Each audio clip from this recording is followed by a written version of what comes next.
Bismillahirrahmanirrahim. Dear students, today we are going to start chapter number 9. Chapter number 9. Okay, and the name of the topic is क्या नाम है बेटा? Law of math action. ठीक है, law of math action बहुत easy है. Law of math action आपका मेरे ख्याल में इस चैप्टर का सबसे इम्पोर्टेंट टॉपिक है. Law of math action.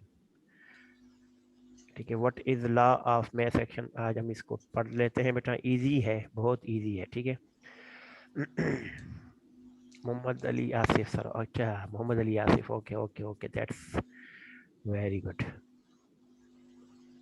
अच्छा बेटा, लॉ ऑफ मैथ एक्शन में सबसे पहले तो एक चीज हमें पता होनी चाहिए कि लॉ ऑफ मैथ एक्शन किसने दिया है, क्यों दिया. ठीक है, ये सारा रीजन क्या है. अच्छा, याद रखना ये हमें रीजन क्या है, इसको क्यों किया, किसने डिस्कवर किया. सबसे पहले तो इसका इंट्रोडक्शन जब हम पढ़ेंगे ना बेटा, इंट्रोडक्शन, तो इंट्रोडक्शन में आपने सिर्फ दो चीजें याद रखनी है इंट्रोडक्शन में, क्योंकि 10th के चैप्टर में आपने सिर्फ दो चीजें देखनी. नंबर 1, एक तो आपने साइंटिस्ट का नेम ऑफ साइंटिस्ट याद होने चाहिए जिसने डिस्कवर किया है. Name of scientist. ठीक है, साइंटिस्ट कौन, किसने ये डिस्कवर किया था, और डेट ऑफ डिस्कवरी. बस ये दो चीजें बहुत इंपॉर्टेंट है ऑब्जेक्टिव के लिहाज से. Date of discovery, date of discovery.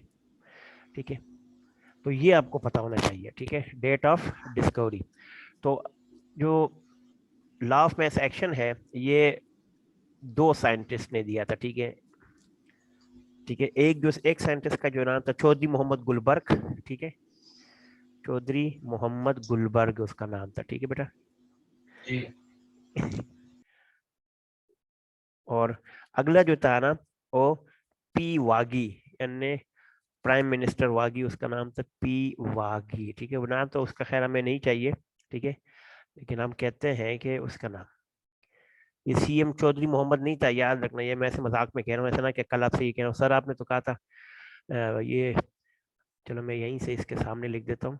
ठीक है, क्या था, पी वागी. ये इसका आपकी बुक में है, इसका नाम देख लें बेटा. ठीक है, और ये 1864 की बात है. 1864 की बात है. ठीक है बेटा, ये उसने डिस्कवर किया. बस इस इंट्रोडक्शन में दो ही चीजें लिखनी है. ठीक है, दूसरी हेडिंग जो इसकी होगी वो स्टेटमेंट होगी कि इसकी स्टेटमेंट क्या है. What is the statement of law of math action, कि इसकी स्टेटमेंट क्या है बेटा. स्टेटमेंट तो बहुत इजी है. ठीक है, लेकिन तो इसी कंफ्यूजिंग इस लिहाज से है ना कि समझने में थोड़ा सा टाइम लगता है, लेकिन आप लोग खैर सीख लेंगे, जब थोड़ा वक्त आएगा तो आप सीख लेंगे. ठीक है, लॉ ऑफ मैथ एक्शन क्या कहता है. ठीक है, the rate at which the rate at which the rate at विच ठीक है, substances react substances react is directly proportional is directly proportional कि जिस रेट से सब्सटेंसेस रिएक्ट करते हैं. ठीक है, वो एक्टिव मास के डायरेक्टली प्रोपोर्शनल है टू इट्स एक्टिव मास. ठीक है, उस किसके मान एक्टिव मास के, और एंड दूसरी बात एंड द रेट एट विच. ठीक है, और जिस रेट से रिएक्शन आगे जाता है, the rate at which the reaction proceed, जिससे रिएक्शन आगे जाता है, the rate at which the reaction proceeds. ठीक है, प्रोसीड्स इज डायरेक्टली प्रोपोर्शनल. वो भी कहता है डायरेक्टली प्रोपोर्शनल है, इज डायरेक्टली प्रोपोर्शनल. ये दो बातें याद रखनी. क्या, एक तो रिएक्टेंट का एक्टिव मास के डायरेक्टली प्रोपोर्शनल होगा रिएक्टेंट. ठीक है, ये भी याद रखना. ठीक है, to the product of active masses of active masses ठीक है ऑफ द रिएक्टेंट. बस ये थोड़े से एक जुमला आपने याद रखना. भी हम समझते हैं फिर आपको समझ आएगा. इसको मैं कॉमास में बंद करता हूँ क्योंकि एक्सक्यूज मी सर. जी बेटा. सर आपका पासवर्ड वैसे है क्या 25? 1 2 3 4 5 है मेरे ख्याल में, पता नहीं क्यों।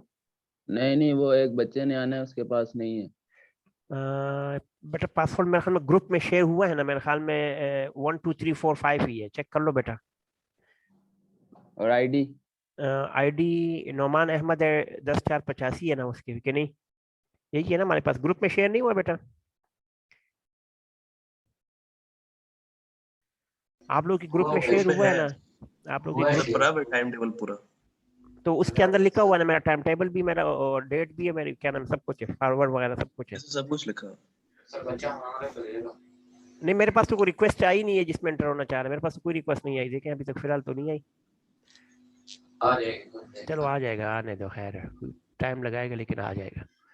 ये तो उसकी अल्फाज आ गए, कोई बात नहीं, ठीक है। अब थोड़ा समझ लेते हैं, चले ये क्या कहता है ना, देखें सबसे पहले तो एक चीज और भी देख ले कि एक्टिव मैथ क्या होता है। What is active math? ये जो बार बार लफ्ज आ रहा है ना, व्हाट इज एक्टिव मैथ, ये भी याद रखना, व्हाट इज एक्टिव मैथ, ठीक है। तो लॉ ऑफ मैथ एक्शन, ठीक है, मैंने क्वेश्चन पेपर में काफी तरह के होते हैं, कभी कभी क्वेश्चन आता है कि what is law of math action, तो ये भी आता है, ठीक है बेटा। कभी कभी क्वेश्चन आता है कि व्हाट इज एक्टिव मास, तो दोनों आपको पता होना चाहिए, दोनों दोनों इजी है, ठीक है। जो आपको समझ आ जाए वो आप कर लें, ठीक है। तो दो आसान आसान से हैं, ठीक है। नंबर 1, अच्छा एक ये वाला तारीफ हो गई। एक्टिव मास क्या होता है बेटा, याद रखना, कब ये जो आपको ये जो एरो नजर आता है ना, ये वाला ये जो ब्रैकेट, इसके अंदर अगर रिएक्टेंट है और इसके अंदर प्रोडक्ट है, ठीक है, तो इसकी कंसंट्रेशन, रिएक्टेंट और प्रोडक्ट की कंसंट्रेशन को कहते हैं एक्टिव मास। तो अब इसकी यानी ये जो ये है ना, ये इसको कंसंट्रेशन कहते हैं, ठीक है। दिस इज कॉल्ड, ये जो ब्रैकेट आपको नजर आ रहा है, दिस इज कॉल्ड कंसंट्रेशन। जब भी ये लफ्ज कहीं लिखा होगा, ये ब्रैकेट लगा होगा, इट मींस कंसंट्रेशन। तो इसका मतलब क्या है? The concentration of reactant and product, the concentration of the concentration of reactant and product is called active mass. Active mass. अब ये कंसंट्रेशन क्या होती है बेटा? कंसंट्रेशन जो होती है मोल पर वॉल्यूम, मोल पर वॉल्यूम को कंसंट्रेशन कहते हैं, ठीक है। कि एक कितने वॉल्यूम के अंदर कितने मोल्स हैं, तो दैट इज कॉल्ड कंसंट्रेशन। अभी हम डिस्कस करेंगे आगे जाके थोड़ा सा, ठीक है। एक तो ये होगी एक्टिव मास, ठीक है। अब वो कहता है कि इसको रिप्रेजेंट कैसे करते हैं, ठीक है। उसने कहा था फर्ज करो कि आपके पास एक हाइपोथेटिकल इक्वेशन है, हाइपोथेटिकल हाइपोथेटिकल हाइपोथेटिकल कहते हैं कि अभी ये एग्जिस्ट नहीं करता, ठीक है। हमने अपनी तरफ से एक इक्वेशन बना ली है, ठीक है, उसको हाइपोथेटिकल इक्वेशन कहते हैं। ये हाइपोथेटिकल इक्वेशन क्या है बेटा? देखिए बेटा, वो कहता है कि फर्ज करो आपके पास एक रिएक्शन है जिसमें ए नंबर ऑफ मोल्स है और ए आपके पास रिएक्टेंट है, ठीक है बेटा। ए नंबर ऑफ मोल्स है, ए, और ए क्या है आपके पास? रिएक्टेंट है। ये रिएक्ट करता है बी नंबर ऑफ मोल, ठीक है, बी नंबर ऑफ मोल है, और कैपिटल बी जो है ना, ये क्या है आपके पास? रिएक्टेंट है। ये लेफ्ट से राइट साइड में जा रहा है, तो ये रिवर्सिबल रिएक्शन है हो गया। तो C number of mole of C जमा D number of mole of product D. अब इस रिएक्शन को देख ले, जो स्मॉल लेटर्स है ना, स्मॉल लेटर्स कौन कौन से हैं? स्मॉल लेटर्स आपको रिप्रेजेंट करेंगे क्या बेटा? आपको पता क्या रिप्रेजेंट करेंगे? नंबर ऑफ मोल्स को करेंगे, number of moles of reactant and product. ये जो मैं अंडरलाइन भी कर रहा हूँ रेड से, ये देखो, ये नंबर ऑफ मोल है, ठीक है। जैसे मैं आपको एक इक्वेशन लिखता हूँ, जैसे N2 में लिखता हूँ प्लस H2 लिखता हूँ, गोस टू फॉर्म में कहता हूँ NH3, ठीक है। तो यहाँ 2 लगा देता हूँ, यहाँ 3। अब बेटा ये जो मैं अंडरलाइन कर रहा हूँ, ये कोई ये वाला, ठीक है, ये मैं अंडरलाइन कर रहा हूँ, ये कौन कौन से? ये 3, ये 2, ये नंबर ऑफ मोल है। तो हमने एक इक्वेशन ली, उसके अंदर ABCD डाला, और ये स्मॉल, अब दोनों में फर्क है बेटा। स्मॉल लेटर में ABC जो है ना, ये रिप्रेजेंट क्या करता है? नंबर ऑफ मोल्स को, ये याद रखना, नंबर ऑफ मोल्स को रिप्रेजेंट कर रहा है, ठीक है। जबकि जो कैपिटल है ना, ये B, B, C और D, ठीक है। तो कैपिटल लेटर्स क्या रिप्रेजेंट करते हैं? कैपिटल लेटर्स ये आपको रिप्रेजेंट कर रहा है कौन कौन से नंबर, ये reactant and product, reactant plus products को रिप्रेजेंट कर रहा है। रिएक्टेंट में कौन कौन से हैं? ए प्लस बी रिएक्टेंट है, और प्रोडक्ट में क्या है बेटा? C plus D capital. ठीक है, ये भी याद रखना। यानी इसके अंदर ये जो ये आपको नजर आ रहा है ए बी सी कैपिटल, ये आपके पास है, ये जो ये नजर आ रही है एन एच और ये NH3, जबकि ये स्मॉल आपके पास क्या है? ए बी सी डी, आपको ये 3 2 जो न्यूमेरिकल वैल्यूज होते हैं उसको कहते हैं। ठीक है, अब लॉ ऑफ मैस एक्शन क्या कहता है? इस इक्वेशन पे अगर हम law of mass action apply करें तो आप लिख सकते हैं according to law of mass action, according to law of mass action. उसने क्या बात की थी? उसने जो स्टेटमेंट दी थी उसके मुताबिक क्या कहता है कि रेट ऑफ फॉरवर्ड जो है ना, देखो कहते हैं रेट ऑफ फॉरवर्ड रिएक्शन जो आगे जाता है, ठीक है, ये डायरेक्टली प्रोपोर्शनल है कंसंट्रेशन ऑफ ए, ठीक है, और कंसंट्रेशन ऑफ बी के। तो ए के ऊपर नंबर ऑफ मोल ए है और बी के ऊपर नंबर ऑफ मोल क्या है? बी है। ठीक है बेटा, ये याद रखना। इसी तरह रेट ऑफ फॉरवर्ड में अगर ये साइन हम रिमूव करेंगे, कौन सा वाला बेटा? ये वाला साइन, तो इसकी जगह कांस्टेंट लगाएंगे तो क्या हो जाएगा? Rate of forward reaction is equal to, इसकी जगह पे मैं के लगा सकता हूँ, ठीक है, और जब के लगाऊंगा फॉरवर्ड के लिए लफ्ज में यहाँ पे एफ लगा देता हूँ, तो बाकी तो वही रिएक्शन होगा, ए और बी बी। अब बेटा मैंने सिर्फ क्या किया, इस सिंबल को हटाने के लिए मैंने कांस्टेंट लगाया के, और क्योंकि ये फॉरवर्ड रिएक्शन है तो इसलिए मैंने साथ एफ लगा दिया। ठीक है, ये तो हो गया मेरा एक, इस इक्वेशन नंबर 1 कहेंगे। ठीक है, इसको equation number 1, this is equation 1। अब इक्वेशन 2 क्या होगी? अगर ये फॉरवर्ड जा रहा है तो बैकवर्ड भी जा रहा है, तो रेट ऑफ बैकवर्ड रिएक्शन क्या होगा? रेट ऑफ, या रिवर्स रिएक्शन कर दो बैकवर्ड की जगह, वो डायरेक्टली प्रोपोर्शनल क्या होता है? कंसंट्रेशन ऑफ सी और कंसंट्रेशन ऑफ डी। ठीक है, ये लो, यानी आप इसको देख लेना बेटा। ये देखो मैं अब यहाँ से समझा देता हूँ। देखिए बेटा, इस रिएक्शन में देखिए, ये ए है ना, ये ए और बी आपस में मिलकर आगे जाएंगे ऐसे, ठीक है, और ये सी और डी आपस में मिलकर क्या हो जाएंगे? बैकवर्ड। तो ये जो आगे जा रहा है इसको फॉरवर्ड रिएक्शन कहते हैं, और जो वापस आ रहा है इसको रिवर्स रिएक्शन कहते हैं, या बैकवर्ड रिएक्शन कहते हैं। ठीक है, तो फॉरवर्ड जो रिएक्शन है ये इन दोनों के आपस में होता है, और जो रिवर्स है और सी इनका होता है। ठीक है, तो ये हमने पता लगा लिया। ठीक है, तो रिवर्स में क्या होता है?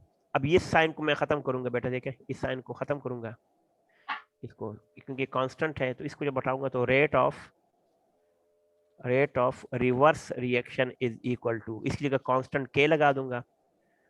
ठीक है, और जब रिवर्स होगा तो इसके साथ में क्या लगाऊंगा? स्मॉल आर भी लगा सकते हो, कैपिटल आर भी लगा सकते हो। ठीक है, तो concentration of C into C, number of mole of D, और ये लो, इसको इक्वेशन नंबर मैंने कह दिया 2।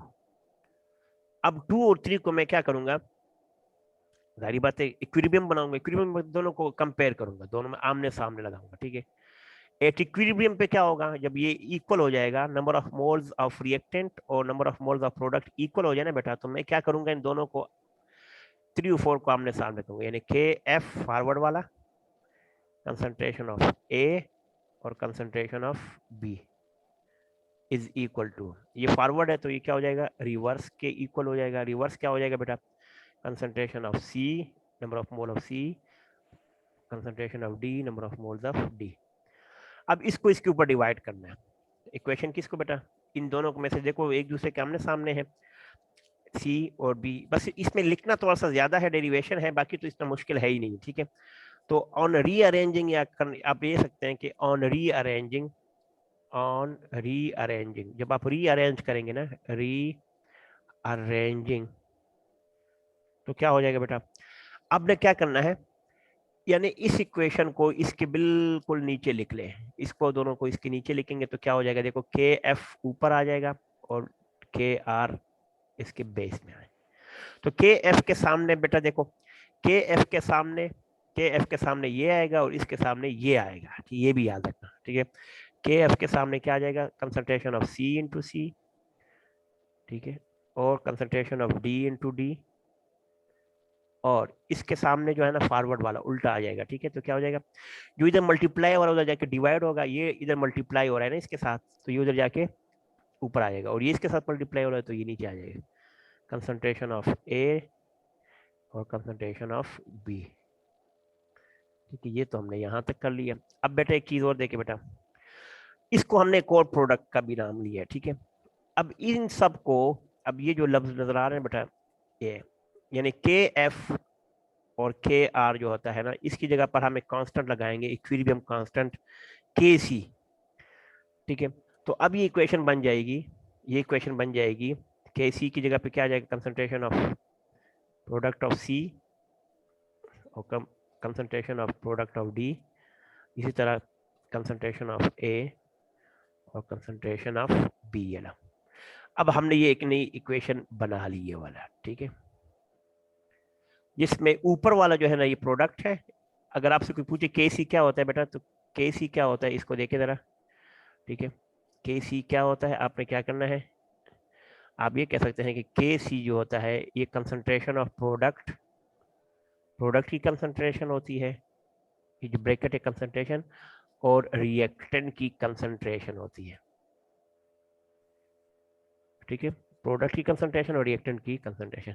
प्रोडक्ट की जगह पे मैंने क्या लिख दिया बेटा, रिएक्शन में आपको पता था रिएक्शन क्या था, A into A, B into B, और C into C plus D into D. तो ऊपर आपने ये प्रोडक्ट है बेटा ये लिखना है, और नीचे आपने ये लिखना है, ठीक है, इस इक्वेशन में, यानी इसको आपने यहाँ लिखना है और इसको आपने यहाँ लिखना है। जो कैपिटल है इसको ब्रैकेट के अंदर लिखना है, और जो स्मॉल है ब्रैकेट के ऊपर लिखना है, बस खत्म, ये आपका हो गया, ठीक है।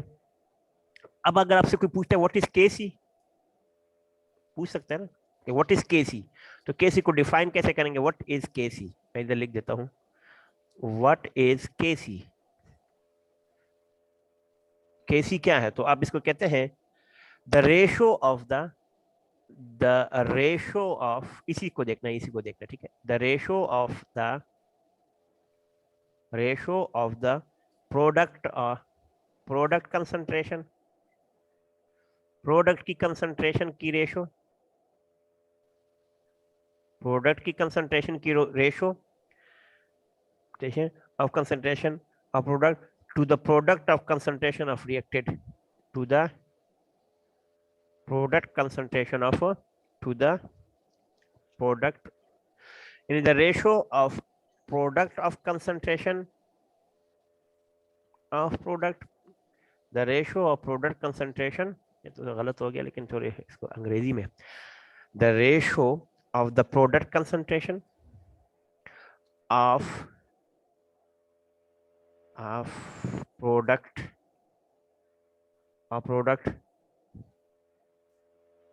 sorry, ठीक है, to the product concentration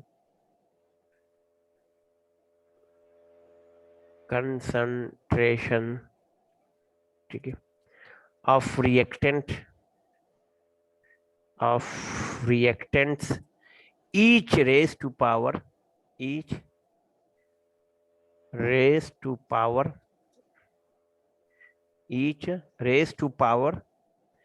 equal to the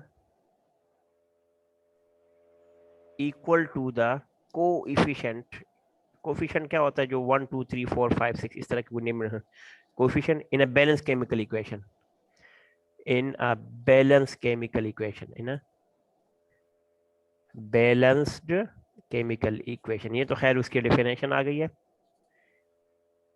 equation, ठीक है। यानी आखिरी बात समझ नहीं आई, जी बेटा, इसकी आखिरी बात समझ नहीं आई। मैं आपको बताया था ना, ये देखें, बस मैं आपको एक बड़ा आसान से समझाता हूँ। ये एक इक्वेशन बना, शुक्र है कोई बोल रहा है, फर्स्ट को ये के सी है ना बेटा, के सी, इसके सामने मैं लिखता हूँ कंसंट्रेशन ऑफ सी और कंसंट्रेशन ऑफ डी, ठीक है, और कंसंट्रेशन ऑफ ए, ये ब्रैकेट कंसंट्रेशन को करते हैं, और ये डी, ये बी क्या है। अब देखिए बेटा मैं जरा कलर चेंज कर रहा हूँ, ये जो साइन है ना, जो रेड, ये जो ब्रैकेट है, ये है कंसंट्रेशन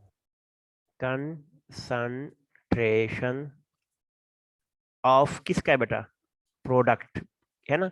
और ये जो नीचे नजर आ रहे हैं और ये जो ब्रैकेट, ये क्या है, concentration of reactant, concentration of reactant. जो अंदर नजर आ रहे हैं ये सी और डी, ये आपको आते हैं प्रोडक्ट्स, इसको कहते हैं प्रोडक्ट है, ये है आपके पास प्रोडक्ट है। और ये बी और ये ए, ये आपके पास है रिएक्टेंट है। इसके ऊपर जो सी है और इसके ऊपर जो डी है, इसके ऊपर जो ए है और ये बी है, ये नंबर ऑफ मोल्स है, ठीक है। इसको क्या कहते हैं, number of moles of product. ये जो, यानी आप ये समझ ले कि सी और डी को दोनों पे, इन सी और डी को मैंने क्या क्या कहा, ये सी और D number of moles of product, number of moles of product है। और ये ए और बी जो है ना, ये वाला, ये क्या है, number of moles of reactant है, ठीक बेटा।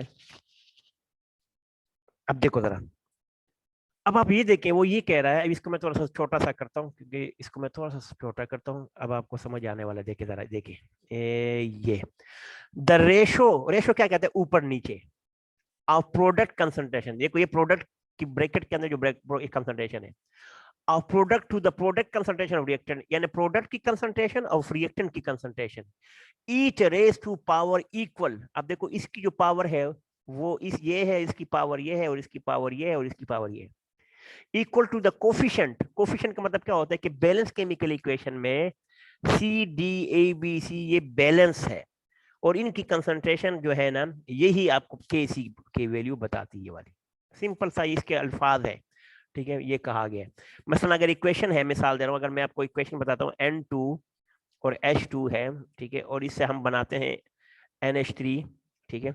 तो यहाँ 2 और 3, तो ये प्रोडक्ट की कंसंट्रेशन को मैं ब्रैकेट के अंदर लिखूंगा NH3, और ये जो 2 होगा ये ऊपर चला जाएगा, और रिएक्टेंट में क्या है N2, और यहाँ पे क्या है H2, और इसके साथ जो 3 है ये इसके ऊपर आ जाएगा। तो ये बैलेंस इक्वेशन में ये इसकी कंसंट्रेशन और इसकी कंसंट्रेशन आपस में इक्वल है, तभी तो इक्वल है, तभी तो लॉ ऑफ मास एक्शन है, ठीक है। बस इतना सा आपका टॉपिक था, छोटा सा, ठीक है। ये वाला लॉ यहाँ तक आपने डिराइव करना है, पेपर में आता है, ठीक है। जब भी आएगा बेटा आपको ये पता होना चाहिए कि लॉ ऑफ मास एक्शन क्या होता है। मैंने दोबारा एक थोड़ा सा रिवाइज करवा रहा हूँ, ठीक है, कि ये तो इसकी स्टेटमेंट है लॉ ऑफ मास एक्शन की।